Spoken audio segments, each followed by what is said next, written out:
लोगों ने काफी टॉन्टी कसी मजे भी लिए बीच बीच में कि यार क्या यार के भाई कलेक्टर ही बना दोगे।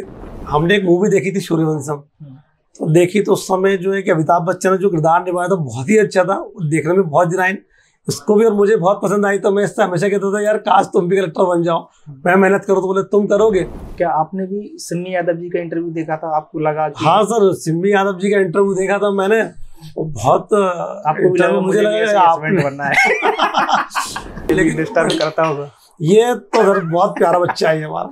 अच्छा, इसका बहुत सहयोग रहा है, सहयोग रहा है 10 साल के बच्चे के साथ में। कैसा लग रहा है? वाकई ये सत्य है। माइक देना।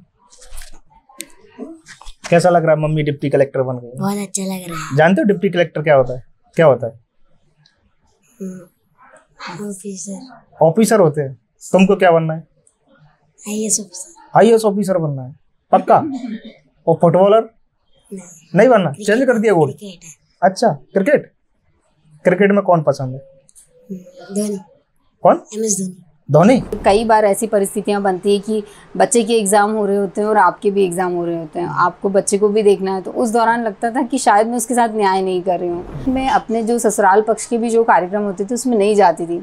तो कई बार मैंने लोगों से सुना भी, मतलब मेरे हस्बैंड को ये चीज़ मुझे बताते ही थे कि लोगों को लगता है कि हस्बैंड वाइफ की ट्यूनिंग सही नहीं है, इसलिए भाभी कभी नहीं आती भैया के साथ। डीमोटिवेशन जो है वो बहुत टाइम आता है, हर दिन आता है, हर अगले स्टेप पे आपको डीमोटिवेशन होगा।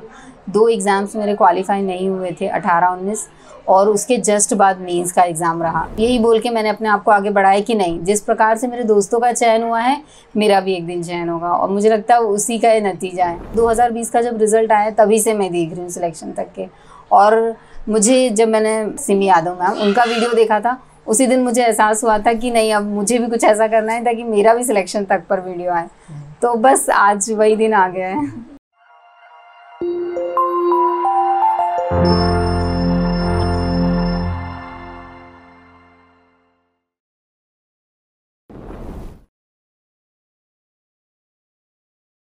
यदि आपने अभी तक चैनल को सब्सक्राइब नहीं किया है तो सब्सक्राइब करें, वीडियो को लाइक और शेयर जरूर करें। नमस्कार दोस्तों, सिलेक्शन तक में आपका स्वागत है। मैं आपका दोस्त DK गौतम। तो आज मेरे साथ है ज्योति राजौरे जी, जो MPPSC 2021 में टॉप 10 रैंक में है। इनका स्कूल में भी टॉपर रही हैं, उसके बाद आपका 8 साल का बच्चा भी है, और फैमिली के साथ इन्हें MPPSC टॉप 10 रैंक में अपना स्थान प्राप्त किया है। तो सबसे पहले तो अपना एजुकेशन बैकग्राउंड और फैमिली बैकग्राउंड के बारे में बताइए।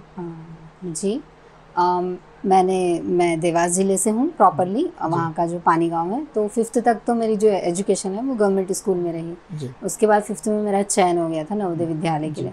और जो मेरे फादर हैं वो किसान रहे हैं, और हम लोग 7 बहनें हैं। तो मतलब उसमें मेरी एक जो बड़ी सिस्टर हैं वो टीचर है, गवर्नमेंट टीचर, और मेरा अभी चयन हुआ है। तो पिताजी किसान थे, फिर उस समय पे मम्मी ने प्रयास किया पढ़ाने का कि नहीं बच्चे को पढ़ाना है। नवोदय में चयन हुआ, उसके पश्चात पापा को मैंने कहा कि मुझे अब एक टेक्निकल डिग्री करनी है। तो चूँकि उनके पास इतनी इनकम नहीं हुआ करती थी, इतने सारे हम लोग भाई बहन थे और इनकम कम, तो डिग्री कराना पॉसिबल नहीं था। तो उस समय फाइनेंशियल कंडीशंस की वजह से उन्होंने फिर वहाँ पे बैंक से लोन लिया था मेरे BHMS के लिए। फिर मुझे BHMS में एडमिशन करवाया, और फाइनल ईयर में फिर मेरा विवाह तय हुआ था। तो 2011 में मेरी शादी हुई। विवाह के पश्चात मैं भोपाल शिफ्ट हुई 1 साल के बाद, और यहाँ पे मैंने कुछ समय के लिए प्राइवेट जॉब किया, प्राइवेट कॉलेज में पढ़ाया।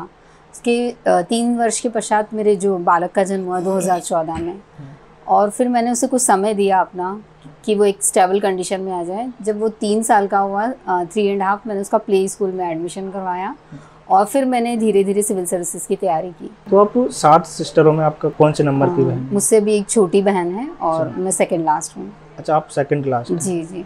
तो आपको क्या लगता है कि आज भी लड़का लड़की में एक कहीं ना कहीं भेदभाव देखने को मिलता है? मुझे लगता है कि अब ये चीज़ें हमें कम दिखाई देती हैं, क्योंकि अब जब हमारी ही बात करें, ग्रामीण पृष्ठभूमि से पिताजी ने सारी बच्चियों को पढ़ाया, तो मुझे लगता है ये चीज़ें धीरे धीरे ख़त्म हो रही है। जिस प्रकार से आपने रिजल्ट भी देखा अभी MPPSC का कि टॉप 10 में जो है लड़कियों ने बाजी मारी, तो अब ये चीज़ें हमें कम ही देखने को मिलती हैं। PSC के बारे में आपको कहाँ से मोटिवेशन मिला और कहाँ से जानकारी लगी कि मैं PSC की तैयारी करना है? क्योंकि टेक्निकल डिग्री से ग्रेजुएट हैं आप। जब मैं भोपाल में आई तो यहाँ पर हमारे यहाँ ऊपर रेंट पर रहने के लिए कुछ बच्चियाँ आई, जिनमें से वो पीएससी की तैयारी कर रही थी। तो मेरी धीरे धीरे उनसे बातचीत हुई, तो मैंने उनका सिलेबस देखा, बुक्स वगैरह देखी। वहाँ तक तो बात ठीक थी, लेकिन एक बार उनकी एक सिस्टर हैं जॉइंट कलेक्टर, वो उनसे मिलने आई। तब मैंने उनको देखा कि हाँ, सिविल सर्विस का मुझे तभी ज़्यादा मतलब महत्व समझ में आया, और उस दिन से फिर मेरी रुचि बनी। क्योंकि जैसा कि पहले से ही पढ़ने में तो मैं हमेशा ही होशियार रही हूँ, तो मुझे लगा कि अब मुझे इस फील्ड में जाना चाहिए। तो तभी से मैंने मन बनाया था कि मुझे सिविल सर्विसेज की तैयारी करनी है। एक बात रहती है कि फैमिली के साथ और छोटा बच्चा हो तो मतलब कई समस्याएं आती हैं, आपको भी ऐसी समस्या आई होगी, और आपने चीज़ों को कैसे मैनेज किया था? क्योंकि आपको देखकर कई लोग मोटिवेट होंगे, क्योंकि मैंने ऐसे कई इंटरव्यू भी डाले, कई लोगों ने उसमें कमेंट्स भी आते हैं, जैसे सिमी यादव जी का कई लोगों ने बोला आप हमारे आइडल हो और आपसे मार्गदर्शन मिलता है, और भी जैसे कि पाठक जी का काफ़ी लोगों ने देखा उस वीडियो को। तो इसी प्रकार आपका वीडियो भी काफ़ी लोग देखेंगे, हो सकता है हज़ारों लोगों में देखें, तो उनके लिए बताइए आपने किस टाइप से टाइम को मैनेज किया था फैमिली के साथ?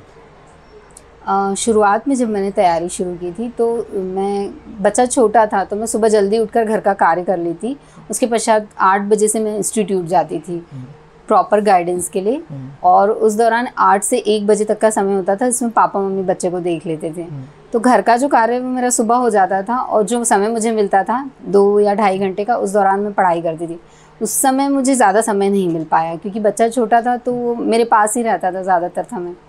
फिर प्रॉपर जो मेरी तैयारी हुई है वो 2020 के बाद ही मैंने की, क्योंकि उस समय बच्चा इतना बड़ा हो गया था कि वो हर चीज़ अपनी खुद से करने लगा था। और समस्याओं की बात करें तो कई बार पारिवारिक जिम्मेदारियां तो रहती हैं, काम का बर्डन भी होता है, परंतु मैंने शुरुआत से ही चीज़ों को मैनेज करना सीख लिया था कि मैं हमेशा 1-2 कार्य को एक साथ करती थी। उदाहरण के लिए कि जब मैं खाना अगर बना रही होती हूँ तो वॉशिंग मशीन में पीछे मेरे कपड़े भी धुल रहे होते हैं, तो ये मल्टीटास्किंग में रही हूँ क्योंकि मुझे टाइम अपना मैनेज करना होता था। और अगर मैं खाना बना रही हूँ या रोटी बना रही हूँ तो उस दौरान मेरा ये होता था कि मेरे हेडफोन लगा हुआ होता था, तो कोई ना कोई टॉपिक मेरे कानों में चलता रहता था। तो इस तरह से मैंने टाइम को मैनेज किया, और स्पेशली प्रीलिम्स के लिए तो ये स्ट्रेटजी मेरी बहुत ही मतलब वो रखी, काम आई मेरे, क्योंकि उसमें आपको करंट अफेयर्स पढ़ने होते हैं और ऑब्जेक्टिव्स भी, या कोई टॉपिक हमें ऐसा पढ़ना होता है, तो फिर मैंने यूट्यूब के माध्यम से ही पढ़ाई की है प्रीलिम्स के लिए। तो इस प्रकार से मैंने समय को मतलब मैनेज किया। आपका ये अटेम्प्ट कौन सा था, और आप क्या इससे पहले भी इंटरव्यू तक पहुँची हैं? अटेम्प्ट में मैंने पहला जो अटेम्प्ट दिया था 2017 में मैंने प्रीलिम्स दिया, तो वो मेरा क्वालिफाई नहीं हुआ। फिर मैंने 2018 में मैं मेंस तक पहुंची, लेकिन मेंस क्वालिफाई नहीं हुआ। और फिर मैंने 19 का प्रीलिम्स मेंस दोनों क्वालिफाई किया, इंटरव्यू दिया, अंतिम चयन नहीं हुआ। 2020 का भी मैंने साक्षात्कार दिया, उसमें भी मेरा चयन नहीं हुआ। तो एक तरह से कहें तो ये मेरा 5वां अटेम्प्ट आप कह सकते हैं इसके लिए, तो 5वें अटेम्प्ट में मेरा फाइनल सिलेक्शन हुआ।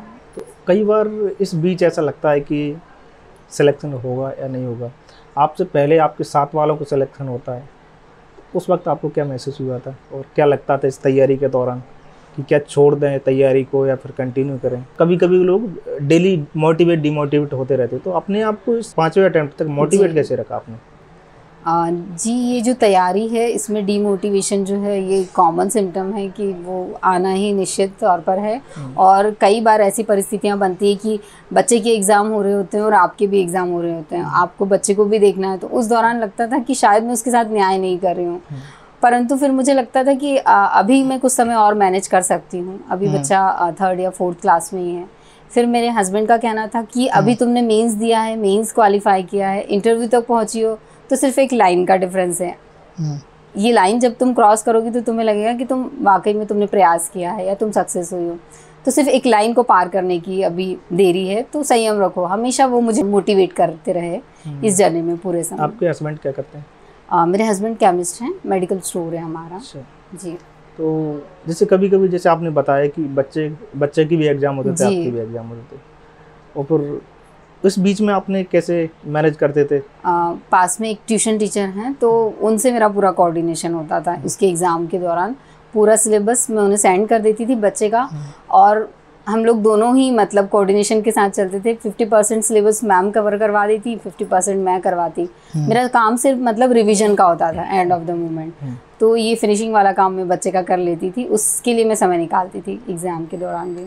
सेल्फ स्टडी और या फिर किसी मेंटर के तौर पर किसी से मेंटर से प्रोग्राम ज्वाइन करना, तो आप किसको ज़्यादा महत्व देती हैं, सेल्फ स्टडी को या फिर कोचिंग को?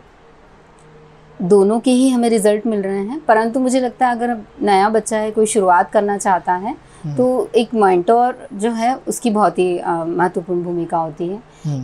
आपको सिलेबस को समझना और तैयारी में कितना समय आपको लग सकता है। जब हम मेंटर से ये सारी गाइडेंस ले लेते हैं तो फिर हमें ज़्यादा परेशानियाँ नहीं आती हैं इस तैयारी के दौरान, क्योंकि हम निश्चिंत होते हैं कि हमें इतना समय तो लगना ही है तैयारी में। तो मुझे लगता है गाइडेंस प्रॉपर बच्चों को लेना चाहिए इसके लिए।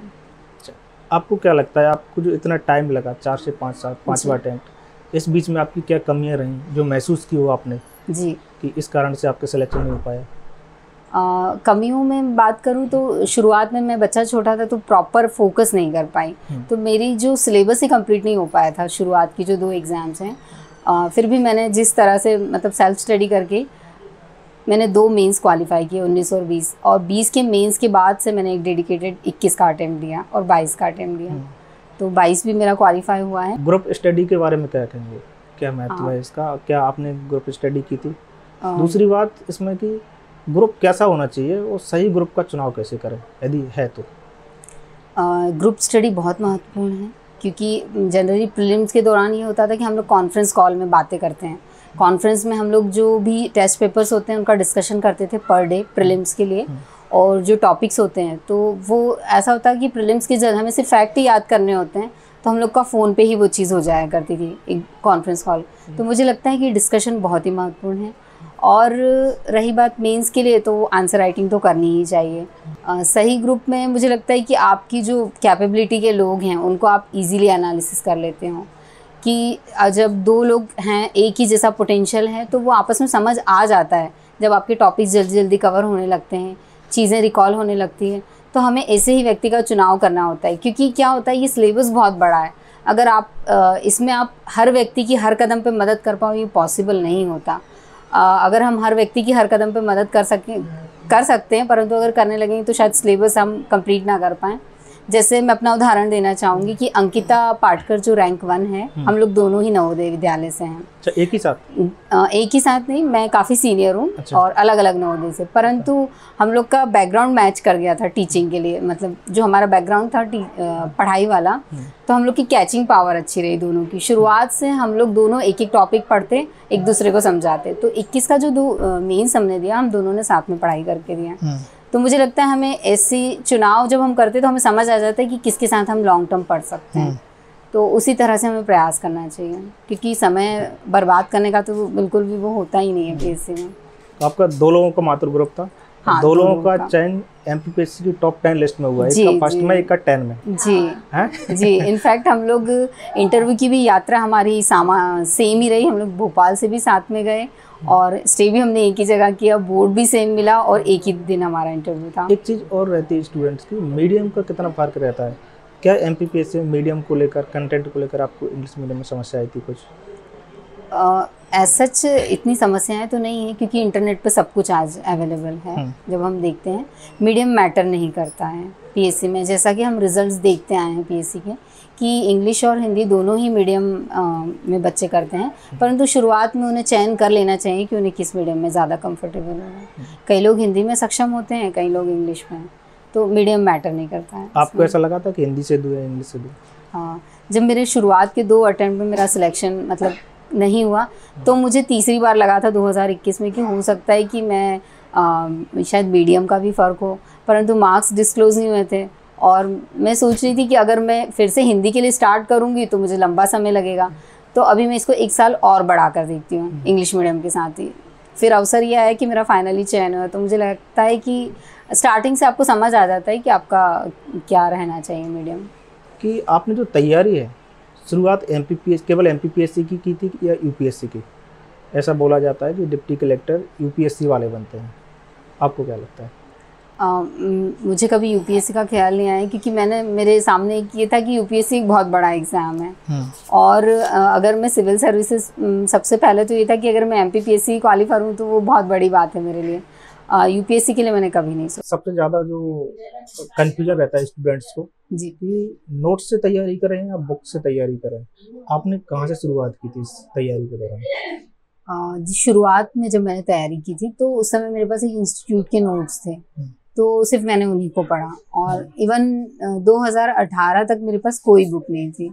मैंने 2018 को जो मेंस दिया है वो उन्हीं नोट्स की बदौलत दिया था। 2018 के मेंस में जब मेरा मेंस क्वालिफाई नहीं हुआ, उसके पश्चात मैंने पहली बुक लक्ष्मीकांत की खरीदी।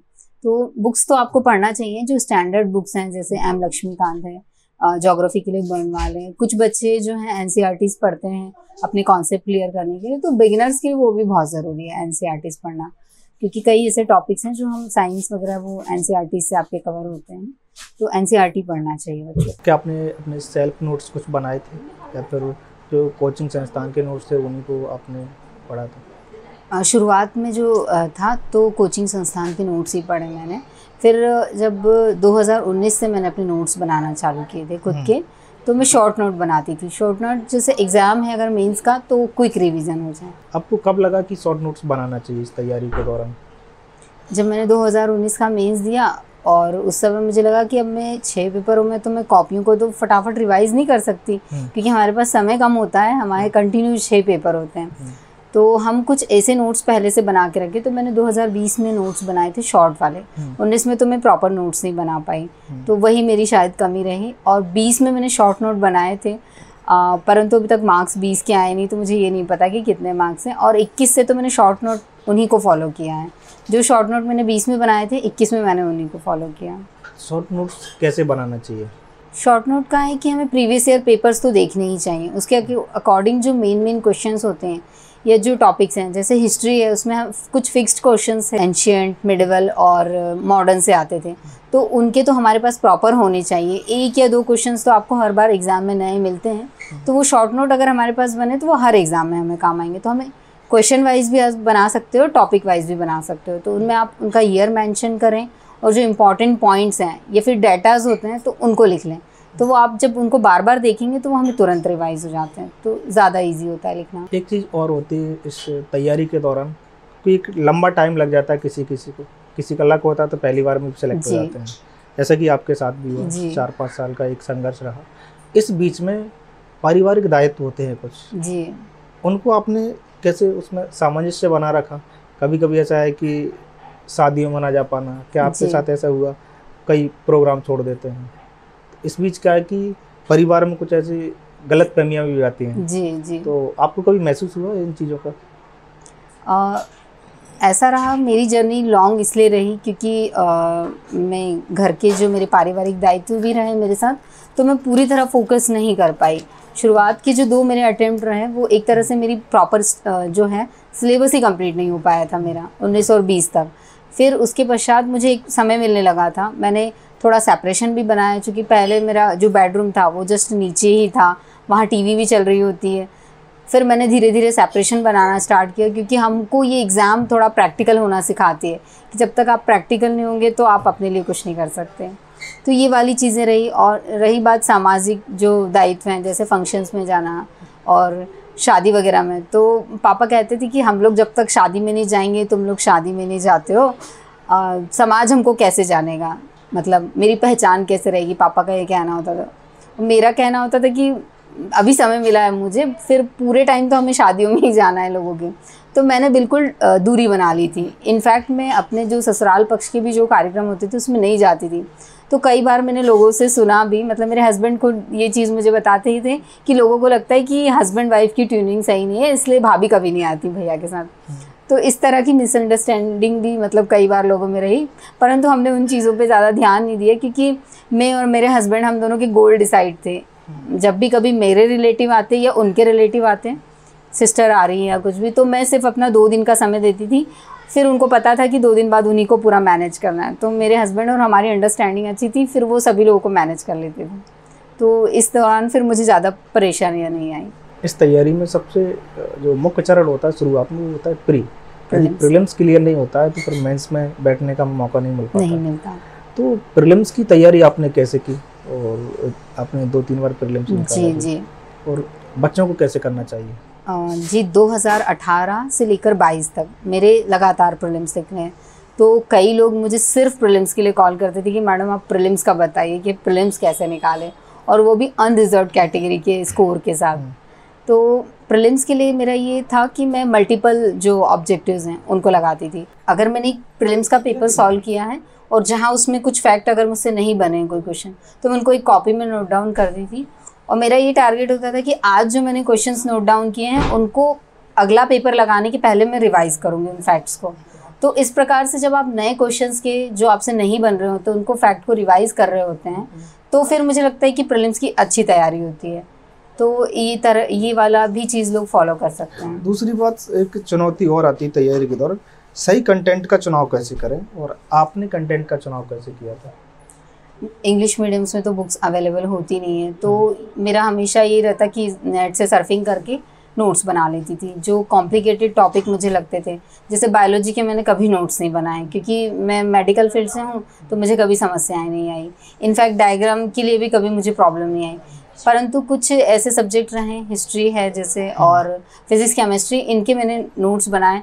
तो नोट्स बना के हम चीज़ों को इजीली कर लेते हैं तैयार। तो कंटेंट का ये है कि नेट से सर्फिंग करो। इंग्लिश मीडियम में यही रहता था माध्यम, नेट से सर्फिंग करो और उससे अपने नोट्स बना लो, जो टॉपिक आपको डिफ़िकल्ट लगते हैं या नए होते हैं ऐसा।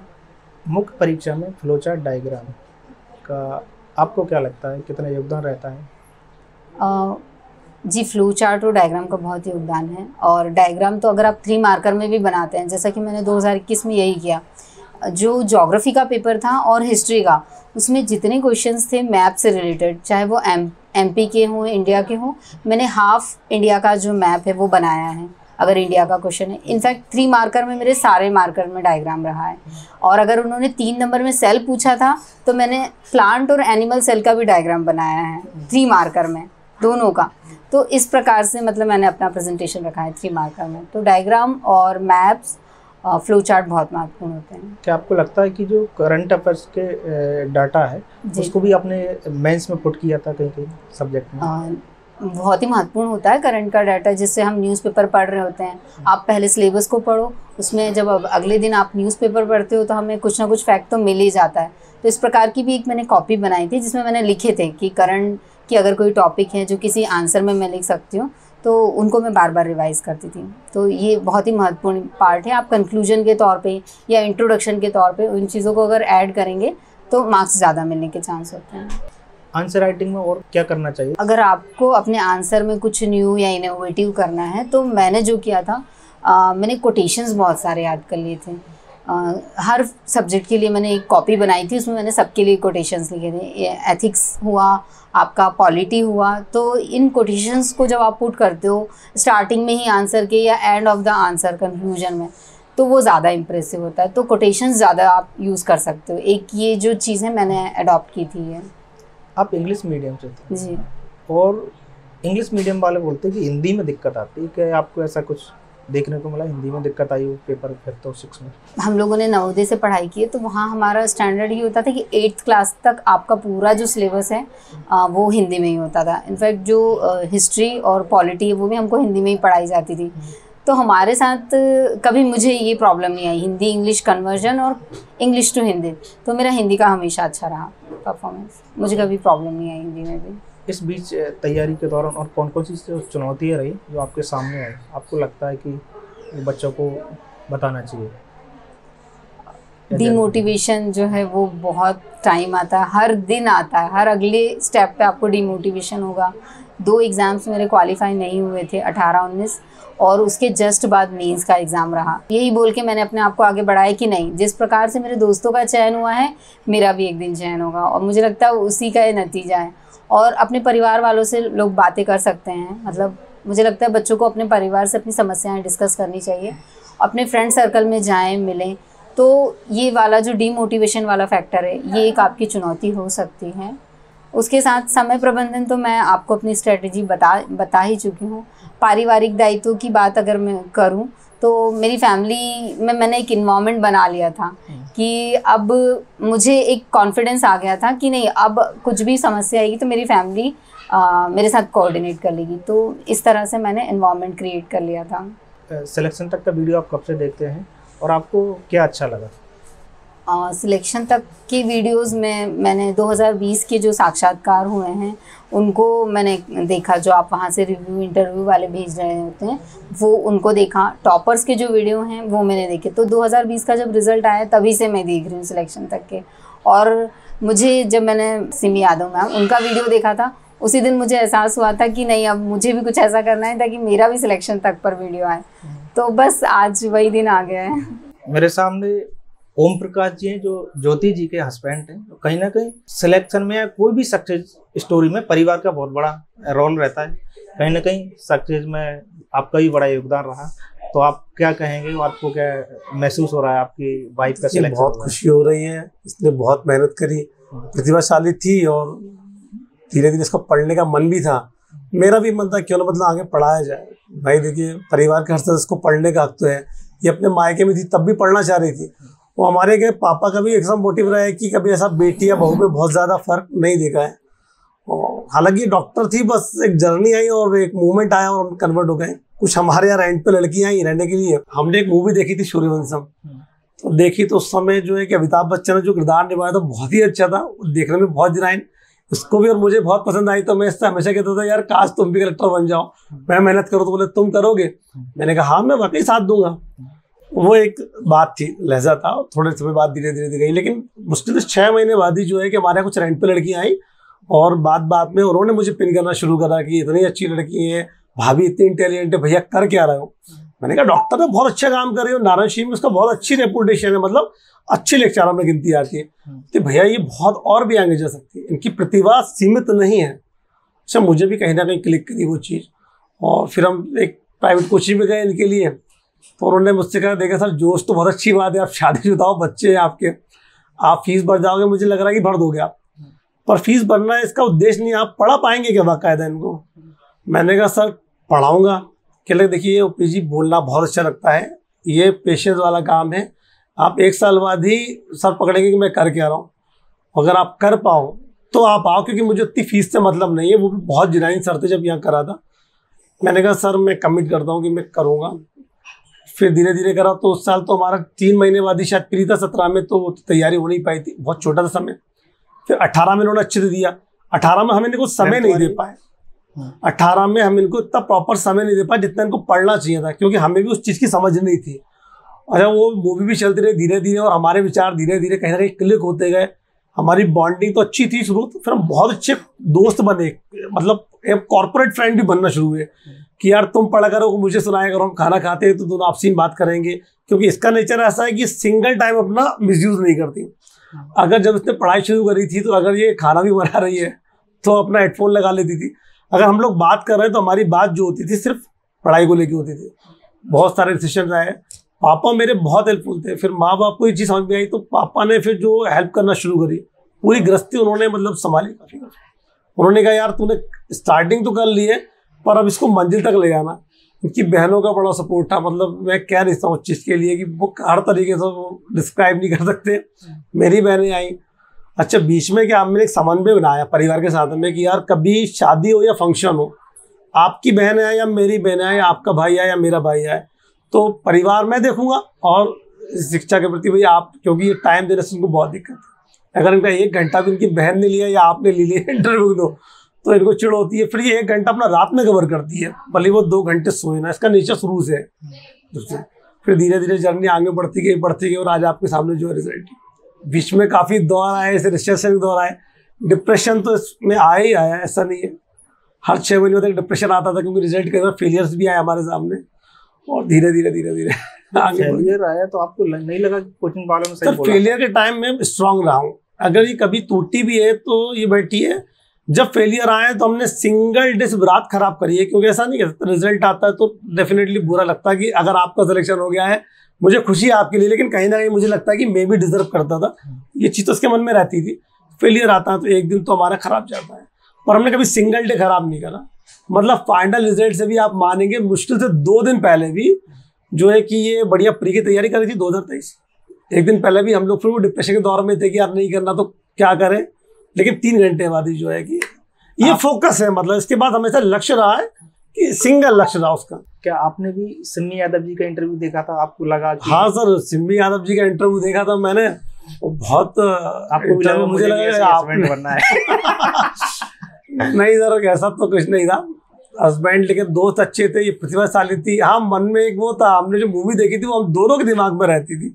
हालांकि लोगों ने काफी टॉन्टी कसी, मजे भी लिए बीच बीच में कि यार क्या यार के भाई कलेक्टर ही बना दोगे, क्योंकि ये पॉसिबल भी नहीं हो पाता। मेहनत अपनी जगह है, कई बार ईश्वर का साथ भी मानता लग भी रहता है, लग भी होता है, क्योंकि आप 100% कोशिश करने के बाद भी कई बार जो पद आप चाहते हैं वो निश्चित पद आपके हिसाब से आपको नहीं मिलता।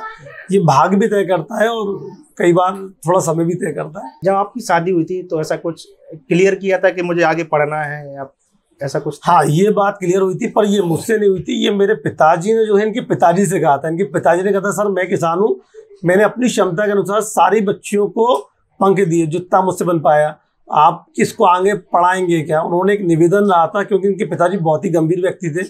मेरे पिताजी ने उस समय इनसे कमिट करा था कि अगर आपकी बेटी जब तक पढ़ना चाहेगी, मैं अपनी बेटी को भले एक बार हो सकता है कि एक सीमित समय तक पढ़ा पाऊँ, पर आपकी बेटी को जब तक पढ़ना चाहेगी वो पढ़ेगी। और ये पिताजी ने वाकई भी मतलब ये निभाया है, ये चीज की तो ये खुद गवाह है कि वो निभाया है। असल में पूरा घर गृहस्थी उन्होंने देखी, मेरे बच्चे को पूरा दादा दादी ने देखा। घर की इतनी सारी जवाबदारी होती जो रोजमर्रा की चीजें वो उन्होंने देखी। इन्होंने अपना कर्तव्य निभाया, पर एग्जाम टाइम में इनको बहुत समय चाहिए होता था, तो हमारा समन्वय अच्छा रहता था। इनकी बहनों के साइड तो बहुत अच्छा समन्वय रहता था कि अगर वो आती भी तो उन्होंने कभी डिस्टर्बेंस नहीं करा। हमारे बहनों का भी समन्वय रहता था कि खुद आए, अपना अपना गृहस्थी का काम किए, चले गए। कई बार तो आई हैं और मिले भी नहीं और चले गए हैं। मतलब तो ऐसा त्याग है, सभी का त्याग है, पूरे परिवार का त्याग होता है। ये संभव नहीं एक वीडियो में बता रहा, लेकिन डिस्टर्ब करता होगा। ये तो सर बहुत प्यारा बच्चा है हमारा। अच्छा, इसका बहुत सहयोग रहा है। सहयोग रहा है 10 साल के बच्चे के साथ में। कैसा लग रहा है? हाँ, वाकई ये सत्य है। माइक देना। कैसा लग रहा है मम्मी डिप्टी कलेक्टर बन गई? बहुत अच्छा लग रहा है। जानते हो डिप्टी कलेक्टर क्या होता है? क्या होता है? ऑफिसर। ऑफिसर होते हैं। तुमको क्या बनना है? IAS officer. आईएएस ऑफिसर बनना है पक्का? और फुटबॉलर नहीं बनना? चेंज कर दिया गोल। अच्छा, क्रिकेट। क्रिकेट में कौन पसंद है? धोनी। कौन? MS धोनी। धोनी। धोनी बनना है। अच्छा, महिलाओं के लिए और बच्चों के लिए आपका क्या संदेश रहेगा? महिलाओं और बच्चों के लिए मेरा ये संदेश है कि वो अपनी क्षमताओं को पहचाने और कभी भी अपना जो आत्म संयम है या अपना आत्मविश्वास है उसे ना खोएं, क्योंकि संघर्ष वर्ष जो परिस्थितियां हैं वो तो उनके भाग्य में लिखी ही हैं, परंतु हमें उनको भी पार करना है और एक समाज को बनाना है और देश का निर्माण करना है। जिस प्रकार से महिलाएं कर रही हैं, तो मुझे लगता है ज़्यादा से ज़्यादा उन्हें योगदान देना चाहिए। यदि आप पीएससी या यूपीएससी की जो भी आप तैयारी कर रहे हैं तो आप हमारे टेलीग्राम चैनल से जुड़ सकते हैं। वहाँ पे आपको टॉपर्स की कुछ कॉपी मिल सकती है और इसके अलावा वहाँ पे अपडेट्स वगैरह आप देते रहते हैं, कंटेंट भी डालते रहते हैं। और यदि आपको एमपीपीएससी का सिलेबस या प्रीवियस ईयर क्वेश्चन पेपर या चाहे आपका रिजल्ट कि किस टॉपर के कितने मार्क्स थे, तो आप सिलेक्शन तक ऐप डाउनलोड करके वहाँ से आप सारी चीज़ें एक जगह से देख सकते हैं और अपनी तैयारी जारी रख सकते हैं। आपके लिए भी शुभकामनाएं।